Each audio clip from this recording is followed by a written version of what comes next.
Let's start with a short story. A girl in high school agreed to play a game with a boy from her class. The game was simple. She would stand in the corner and he would throw paper balls at her. And she agreed. He started throwing the paper balls one after the other, laughing and enjoying it. And something strange was happening. She was smiling too, getting hit and still smiling. From the outside, it did not look like a game. The other girls watching felt uncomfortable. They said it looked disrespectful. It did not look fun. It looked something wrong. But what surprised everybody was not the boy's action. It was the girl. Why was she smiling? So the other girls asked her, "What were you thinking in that moment?" And she said something very honest. "I just wanted his attention. I thought if I go along with it, if I let him have fun, he will like me more. He will think I'm nice and he will choose me." Now pause here. See clearly. This is not about a game. This is about approval. And the girls asked her one more question. What were you feeling inside? After a short pause and some hesitation, she said, "I was feeling angry. I was upset. I wanted him to stop. But I did not say anything because I did not want him to think I'm difficult. I wanted to stay in his good books." Dear girls, this is where people pleasing begins. Not outside, but on the inside. The moment you ignore your truth to be liked by somebody. The moment you smile when something in you wants to say no. Now you might be listening to this and thinking, "I would never do that." But look at it a little closer. Look at your own life. Have you ever said yes when you did not want to? Have you ever stayed quiet when something felt wrong? Have you ever adjusted yourself just so someone else does not leave? It may not look like paper balls. It may look like replying to messages you don't have the energy for. Saying yes to plans when you needed rest. Listening to someone when you yourself felt unheard. Being available even when you feel empty. Different forms, same patterns. And slowly something dangerous happens. You train people how to treat you. And more dangerously, you train yourself to abandon you. You think you are being good, you are being kind, you are being understanding. And you think this is what makes you a good girl. But ask yourself honestly, why does being good feel so heavy? Why does being nice leave you drained? And why does helping others come at the cost of your own peace? See clearly, this is not kindness. This is self-neglect, wearing the mask of goodness. Now let us go back to that girl for a moment. She thought she was being nice. She thought she was being fun. And she thought she was creating connection. But what was actually happening? She was tolerating disrespect in exchange for attention. And this is where most people misunderstand something important. You think people will value you more if you give more. But value does not come from excess. Value comes from boundaries. The boy did not stop. No one told him to. She did not.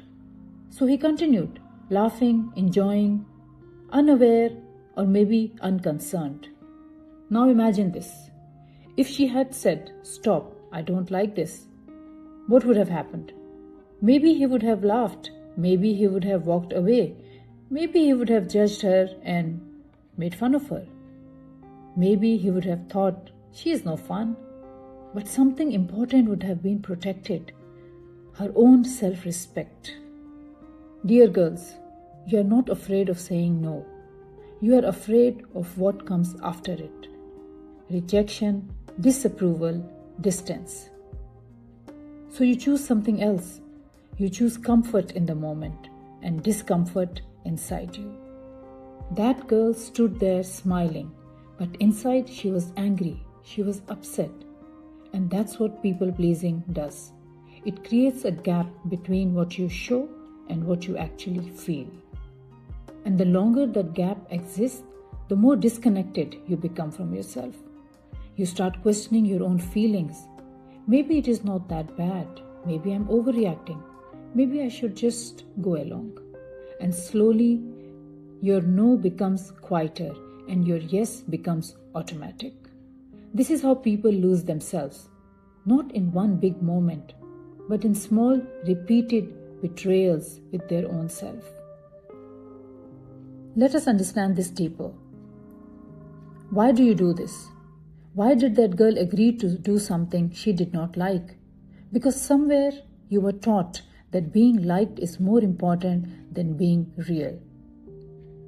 You were praised for being easy, for being understanding, for being accommodating. No one taught you how to say no. No one taught you how to disappoint others. But you become very good at disappointing yourself quietly. The girl did not want to play the game. She wanted the boy's attention. And that is important. People pleasing is not about kindness. It is about seeking something, approval, validation, love, attention. But when you seek love by abandoning yourself, you don't find love, you find dependency. You become dependent on how others see you, how they respond, how they treat you. And then your peace is no longer yours, it belongs to them. Now ask yourself honestly, is that freedom? You want to be chosen, but you think being agreeable will get you there? But here is the truth. People don't respect what is always available. When you're always there, you become an option. That girl thought she would be chosen, but in that moment, she was not being chosen. She was just being used for somebody's entertainment. And she knew it because she felt angry. Your feelings do not lie. You just don't listen to them. Dear girls, your anger is not a problem. Your discomfort is not wrong. These are signals that something is not aligned. But instead of listening, you silence them because you want to be liked.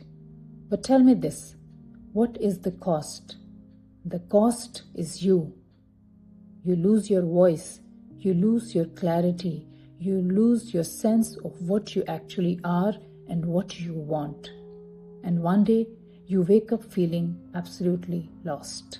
Not because life is confusing, but because you stopped listening to yourself and continued pleasing other people. Now let's come back to something simple. Saying no. Saying no is not arrogance. It is not disrespect. It is not selfishness. It is alignment. It is the moment you choose truth over approval. But it feels difficult because you think saying no will push people away. Yes, and most of the time it will. But understand this clearly. Anyone who is comfortable when you abandon yourself will be uncomfortable when you stop saying yes. That discomfort is not your responsibility. Let me give you something practical. Next time someone asks something of you, just pause. Don't answer immediately. That pause is important because in that pause, your truth has space to speak. And ask yourself one simple question. Do I actually want this? Not should I do it, not will they be upset, and not what will they think about me. Just do I want this? Think of this question. And if the answer is no, respect it. You don't need a long explanation and you do not need to justify it. A simple, clear, respectful no is more than enough. Yes, it will feel uncomfortable. Let it. That discomfort is growth. That discomfort is you breaking a pattern and slowly something will shift. You feel lighter because you are no longer carrying the weight of pretending. You feel clear because your actions match your truth and your relationships change. Not everybody will stay, but the right ones will understand the right ones will stay. And more importantly, you will understand yourself. Dear girls, you don't need to be available to be valuable. You don't need to say yes to be loved. You don't need to shrink to belong. You just need to see clearly that your no is protection. Protection of your time, your energy, your peace, and your life. And once you understand this, you stop living accidentally, you start living intentionally. So next time, if somebody asks something of you, pause, listen, and if your truth says no, honor it. Because your life does not begin when people accept you. It begins when you stop abandoning yourself. Because that quiet no is where your real life begins.